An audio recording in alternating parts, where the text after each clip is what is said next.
Hello friends, welcome to educator space. आज हम लोग भारतीय संविधान के 30 मोस्ट इम्पॉर्टेंट क्वेश्चन कंप्लीट करेंगे जो सभी प्रतियोगी परीक्षाओं के लिए बेहद ही महत्वपूर्ण है। और हमारे चैनल में सभी सब्जेक्ट की प्लेलिस्ट सीरीज वाइज बनाई गई है। जो लोग नए हैं जाके देख सकते हैं। और अगर वीडियो अच्छा लगे तो चैनल को सब्सक्राइब करें, वीडियो को लाइक करें, कमेंट करें। चलिए देखते हैं हम लोग। यहाँ पे पहला क्वेश्चन हमारा है,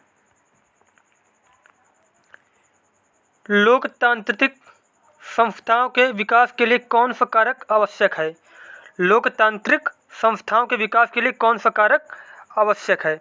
जो इसका आंसर हो जाएगा हमारा व्यक्तिगत अधिकारों के प्रति सम्मान। क्या आवश्यक है लोकतांत्रिक संस्थाओं के लिए? व्यक्तिगत अधिकारों के प्रति सम्मान। और आप लोग कमेंट करके बताना 30 क्वेश्चन में आप लोगों के कितने क्वेश्चन करेक्ट हुए हैं। उसके बाद अगला क्वेश्चन हमारा है सेकंड नंबर, कौन से संविधान से राजनीति विषयक निदेशक तत्व अपनाए गए हैं।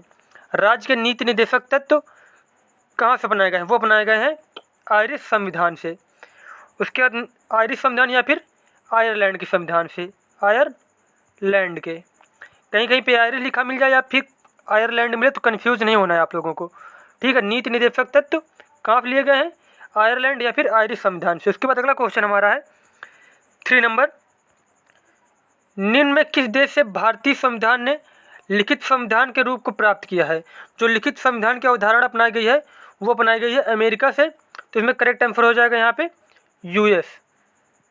या फिर यहाँ पे यूएसए मिले तो यूएसए, यूएस है तो यूएस, या फिर अमेरिका मिले ऑप्शन में तो क्या करेंगे? अमेरिका को करेक्ट करेंगे। उसके बाद अगला क्वेश्चन हमारा है 4 नंबर, भारत में संविधान की उद्देशिका में धर्मनिरपेक्ष शब्द कौन से संविधान द्वारा जोड़ा गया। जो धर्मनिरपेक्ष शब्द जोड़ा गया था उद्देशिका में, वो जोड़ा गया था 42वां संविधान संशोधन द्वारा। और इसमें एक क्वेश्चन ये भी बन जाएगा, जो 42वां संविधान संशोधन कब हुआ था? वो हुआ था 1976 में।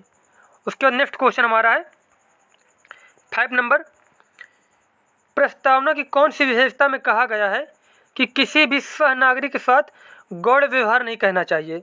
तो प्रस्तावना की वो विशेषता हो जाएगी भाईचारा, कि भाईचारा के अंतर्गत कहा गया है कि किसी भी नागरिक के साथ हम लोग गलत व्यवहार या फिर गौण व्यवहार नहीं करेंगे। उसके बाद नेक्स्ट क्वेश्चन हमारा है 6 नंबर, निम्नलिखित में से किसने संवैधानिक उपचार के अधिकार को भारतीय संविधान का हृदय और आत्मा की संज्ञा दी थी। वो दिया था हृदय और आत्मा की संज्ञा संवैधानिक उपचारों को डॉक्टर BR अम्बेडकर ने, डॉक्टर भीमराव अम्बेडकर ने। और संवैधानिक उपचारों का अधिकार कौन से आर्टिकल को कहा जाता है? वो कहा जाता है आर्टिकल 32 को, अनुच्छेद 32 को। उसके बाद अगला क्वेश्चन हमारा है 7 नंबर, भारतीय संविधान की उद्देशिका में बंधुता शब्द का तात्पर्य है।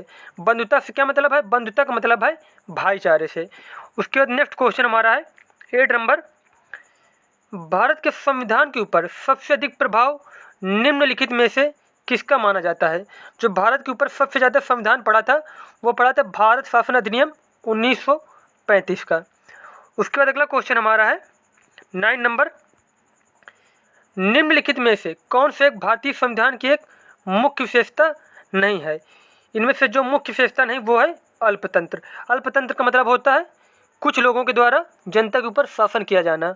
उसके बाद अगला क्वेश्चन हमारा है 10 नंबर, इनमें से कौन भारत को एक सेकुलर राज्य के रूप में वर्णित करता है।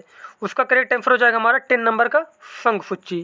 संघ सूची कौन सेकुलर राज्य के रूप में वर्णित करता है? वो करता है संघ सूची। उसके बाद अगला क्वेश्चन हमारा है 11 नंबर, निम्नलिखित में से कौन सा शब्द भारतीय संविधान की उद्देशिका में नहीं लिखा गया है। जो संविधान की उद्देशिका में शब्द नहीं वो है साम्यवादी। साम्यवादी शब्द के बारे में कुछ भी नहीं दिया गया है उद्देशिका में। उसके बाद अगला क्वेश्चन हमारा है 12 नंबर, किस तंत्र में कुछ लोग अधिक लोगों पर शासन करते हैं। तो इसका करेक्ट आंसर हो जाएगा अल्पतंत्र। अल्पतंत्र में क्या होता है कि जो कुछ लोग होते हैं वो बहुत ज़्यादा जो जनसंख्या होती है उसमें शासन करते हैं। उसके बाद नेक्स्ट क्वेश्चन हमारा है 13 नंबर, भारत में एकल नागरिकता की अवधारणा निम्नलिखित में से किस देश से अपनाया गया है। जो एकल नागरिकता की अवधारणा ली गई वो ली गई है इंग्लैंड से। उसके बाद नेक्स्ट क्वेश्चन हमारा है 14 नंबर, नागरिकता निम्नलिखित में से किस विधियों द्वारा प्राप्त की जा सकती है। जन्म द्वारा, अनुवांशिकता द्वारा, पंजीयन द्वारा, अनुरोध द्वारा। जिसका करेक्ट आंसर हो जाएगा वो हो जाएगा बी नंबर, जो नागरिकता प्राप्त की जा सकती है जन्म द्वारा, उसके बाद अनुवांशिकता द्वारा, उसके बाद पंजीयन द्वारा।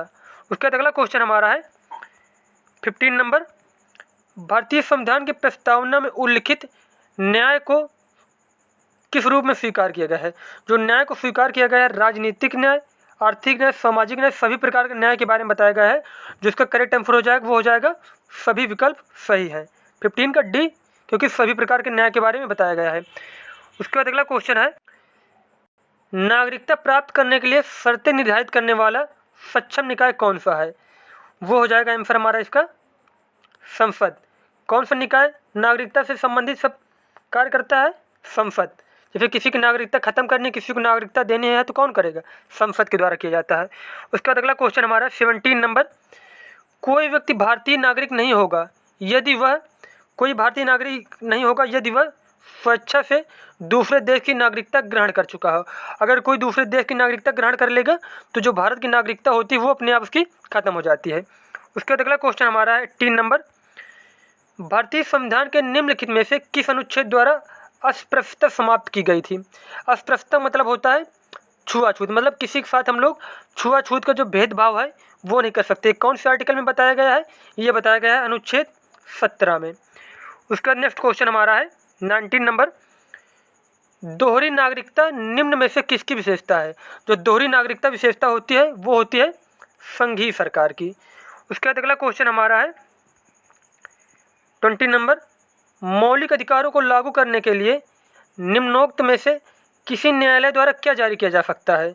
जो मौलिक अधिकारों के लिए न्यायालय द्वारा जारी किया जाता है वो जारी किया जाता है समादेश या फिर रिट। और रिट कितने प्रकार की होती हैं? वो होती हैं 5 प्रकार की। उसके बाद अगला क्वेश्चन हमारा है, भारतीय संविधान के मौलिक अधिकारों के अंतर्गत इनमें से क्या सम्मिलित नहीं है। जो भाषण की स्वतंत्रता का अधिकार ये तो सम्मिलित है। उसके बाद विधि के समक्ष समानता का अधिकार ये भी सम्मिलित है। उसके बाद संवैधानिक उपचारों का अधिकार ये भी है। बराबर काम के लिए बराबर वेतन का अधिकार ये सम्मिलित नहीं है। तो इसमें कौन सा सम्मिलित नहीं है? वो हो जाएगा डी नंबर, बराबर काम के लिए बराबर वेतन का अधिकार। उसके बाद अगला क्वेश्चन हमारा है, भारतीय संविधान का अनुच्छेद 32 निम्नलिखित में से किससे संबंधित है। जो आर्टिकल 32 किससे संबंधित है? वो है संवैधानिक उपचारों का अधिकार से। उसके बाद अगला क्वेश्चन है 23 नंबर, निम्नलिखित में से कौन सा मौलिक अधिकार नहीं है। जो इसमें मौलिक अधिकार नहीं वो है संपत्ति का अधिकार। संपत्ति का अधिकार मौलिक अधिकार नहीं है। और इसे कौन से आर्टिकल में रखा गया है? 300 का आर्टिकल। उसका नेक्स्ट क्वेश्चन हमारा है 24 नंबर, नौकरियों और शैक्षिक संस्थाओं में समाज के कमजोर वर्ग के लिए आरक्षण उपलब्ध कराने हेतु केंद्र सरकार को संविधान का कौन सा प्रावधान अधिकार देता है। जो इसका करेक्ट आंसर हो जाएगा अनुच्छेद 16। उसके बाद अगला क्वेश्चन हमारा है 25 नंबर, नागरिक समता का आशय है। नागरिक समता का आशय होता है कि कानून के समक्ष सबकी क्या होनी चाहिए? सबको समान अवसर मिलना चाहिए, सबके लिए कानून एक समान होना चाहिए। उसके बाद अगला क्वेश्चन हमारा है 26 नंबर, निम्नलिखित में से कौन सा अधिकार एक राजनीतिक अधिकार है।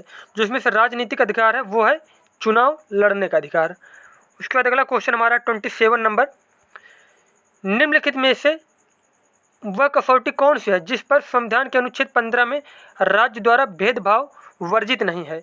अब यहाँ पे देखो इसमें पूछा जा रहा है कि कौन से किसके मतलब कौन सी जो वह चीज़ है जिसके द्वारा भेदभाव वर्जित नहीं है। तो इसमें भेदभाव के बारे में देखो, जो आर्टिकल 15 था उसमें जन्म स्थान, प्रजाति और जाति, मतलब आर्टिकल 15 में क्या लिखा है कि हम किसी के साथ उसके जन्म स्थान और जाति प्रजाति के साथ भेदभाव नहीं कर सकते, जबकि इसमें भाषा का उल्लेख नहीं है। तो इसका करेक्ट आंसर हो जाएगा 27 का सी नंबर।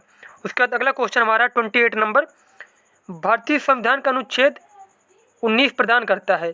जो अनुच्छेद 19 प्रदान करता है उसमें कितने प्रकार की स्वतंत्रताएं दी गई हैं? उसमें दी गई हैं 6 स्वतंत्रताओं का उल्लेख है। तुम्हारा 28 का करेक्ट हो जाएगा ए नंबर, 6 स्वतंत्रताओं को। उसका 29 नंबर क्वेश्चन है, भारतीय संविधान का अनुच्छेद 14 भारतीय नागरिकों को गारंटी देता है। अनुच्छेद 14 से क्या तात्पर्य है कि कानून के सामने समानता और कानूनों की समान सुरक्षा। ये आर्टिकल में क्या लिखा है 14 में कि सबको कानून के समक्ष सबको समान न्याय मिलेगा। उसके बाद अगला क्वेश्चन हमारा है 30 नंबर और लास्ट क्वेश्चन है, संसद के चुनावों में मत देने का अधिकार है। संसद के चुनावों में मत देने का अधिकार कैसा अधिकार है? यह है एक संवैधानिक अधिकार। उसके बाद ये सारे हमारे 30 क्वेश्चन कंप्लीट हो चुके हैं। अगर आप लोगों को वीडियो अच्छा लगा तो चैनल को सब्सक्राइब करें, वीडियो को लाइक करें, कमेंट करें। मिलते हैं नेक्स्ट वीडियो में। धन्यवाद।